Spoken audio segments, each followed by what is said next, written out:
Do you know what I said when I was growing up? Okay, I said I wanted to be married. My cousins were playing in the girls' room, and my cousins were saying things like, "Oh, I want to be an engineer. I want to be a doctor." And lo and behold, I opened my mouth, and the only thing I could think about saying was I wanted to get married. Am I married? No, still not married. I've had my share of disappointments, and from the disappointment, I learned I had to find a way to stay strong because I wasn't going to be brokenhearted every second. So these are the things I learned about guarding my heart. The Bible says to guard your heart, and this is how I learned to guard my heart with regards to all the disappointments and the broken hearts and the thinking things were going to go one way and they went one way. So hey, I'm going to discuss how you can choose not to keep having broken hearts, because like you can cry, because like you had high hopes and all that. So yeah, do cry, but don't stay crying for maybe days, weeks, cry for a while, clean your face up, get on and keep it moving, because it is what it is. At the end of the day, that's what it is. It is what it is. So these are my points. So hey, I hope they help you.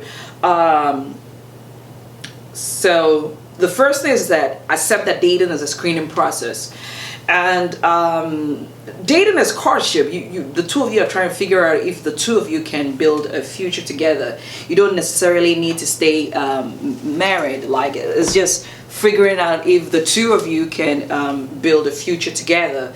So maybe in the process, it's unfortunate if you had to stay in for years to realize that you weren't going to be good for each other. And I think the times that, like, for me, I think that there were times that, like, right from the get-go, I saw red flags, but having to go through all this process all over again, find somebody, and the fear of knowing that, hey, would I find somebody that I'm even at least attracted to? So I was like, okay, let's just stay in this and maybe we can let it work. But no, it usually comes back to bite you. The red flags usually come back to bite you. So it's a screening process. You try to figure out if the two of you can build a future together. And if one person was strong enough to say that, look, there's so many things that are standing out that we cannot build a future together, so I think it's better we go our ways. Let it be. It's a screening process. It's not supposed to be, okay, we're dating, we have to by all means get married. No, dating is a courtship and it's a screening process. And the second thing is that, okay, let me see. You may have been delivered from your counterfeit. My mom usually, like, sometimes when I tell her, oh, I met this guy, I'm so happy, and I'm thinking she's gonna be happy, then I'm sharing all these stuff that I met some guy, and finally I have a chance of getting married, she'll be like, oh, did you pray about it? I'm like, yeah, like, I already knew I was gonna get married, and I've met this person, I think this person fits the bill, and this is the guy. And she'll be like, you need to inquire from God, because this person could be the counterfeit. Because whenever God is ready to get you a blessing, more often than not, the enemy makes sure he sends his counterfeit first, so that his counterfeit will let you miss the blessing that maybe God had in store for you. So I was like, my mom, you talk too much and you're too negative. I met somebody, I'm thinking we're going to be all happy about it, and you're now asking me, did you inquire from God that this is the person and whatnot? But as I grew older, I realized that there was a lot of truth in what she was saying, because, like, sometimes the person would look like the golden boy, like your knight in shining armor. But, like, as you spend time with the person, you'll be like, maybe not. So, sometimes we might have been delivered from our counterfeit, because I think this person was, I don't remember her, was saying this example that she met this, her ex-guy who broke up with her, that she cried and cried and cried. And when she met the guy, she was even ashamed to say that she had even dated the guy before. So, like, she cried for months over this guy.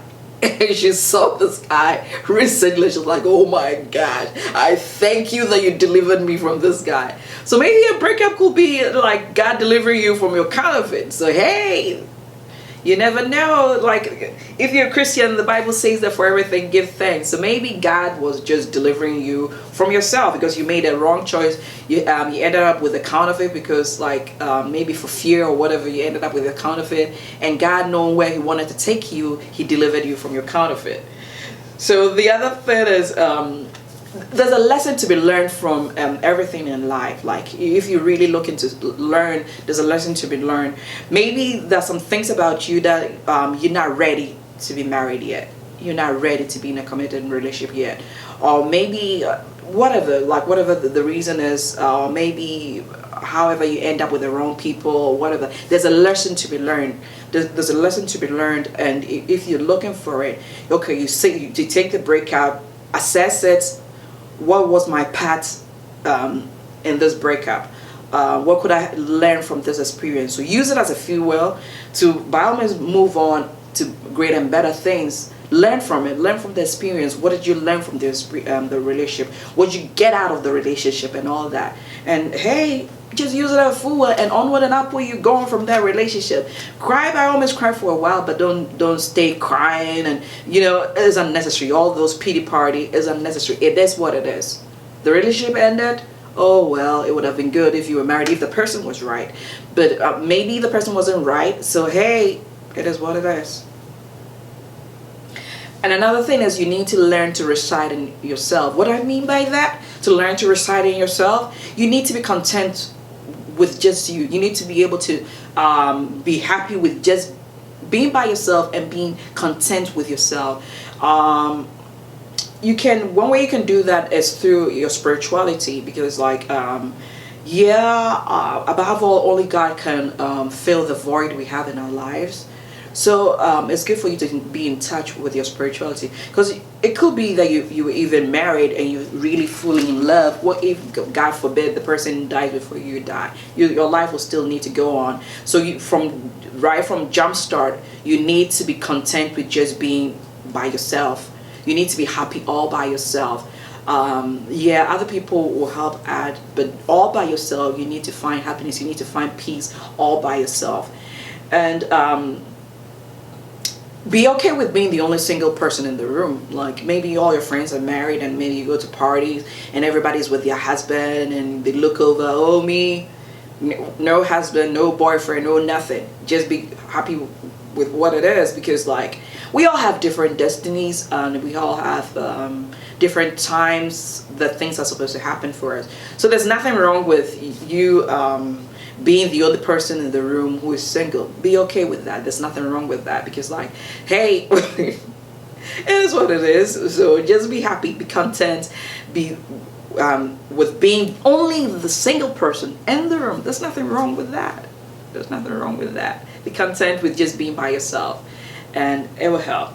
And the last thing is submit to the will of God. And this is one thing I found, I think when I got to the stage where I thought my biological clock was ticking, man, it was tough. It was really, really tough for me. So I was like, oh my God, I'm at 25, I'm still not married. I'm still not married. Oh my God, when am I going to have babies? Oh my God. And I think that was one of the reasons why I had a child out of wedlock, because I was rushing the process, like, oh my God, my biological clock is ticking. Oh my God, if I don't move, man, everything's going to go behind me. Just submit to the will of God. If it's God's will, this is the prayer I prayed now. I'm like, God, if it's your will that I'm going to stay single for the rest of my life, let me be content in my singlehood. Let me be content being single. So, commit to the will of God. And if it's God's will, that's my prayer. God, if it's your will that I'm going to stay single for the rest of my life, let me be content with being single. But if it's not your will, let me be able to be patient and wait on you, and don't let me go ahead of you. And so, God, just whichever stage I'm in, right now I'm single, let me be content with being single. And if that's what it's going to be for the rest of my life, let me be content till I die in being single. So just submit to the will of God. If it's God's will, it will happen. If it's not God's will, don't try and go ahead of God. So that's my prayer. So this that I'm wearing, I like it a lot. I think it's fashionable. It adds some uniqueness to your outfit. The information is going to be below. And I'll probably go add more pictures about how it really looks like and the different ways you could probably wear them. I decided to wear it sideways today, so yeah, I like it, and I'm sure you like it too. So hey, what we gonna do? Onward and outward. We are definitely going. We might be crawling, we might be slow, but onward and upward, we are definitely going onward and upward. So hey, I hope to catch you another time. I hope you enjoy this. No more broken hearts. We've had enough. No more. Okay, bye.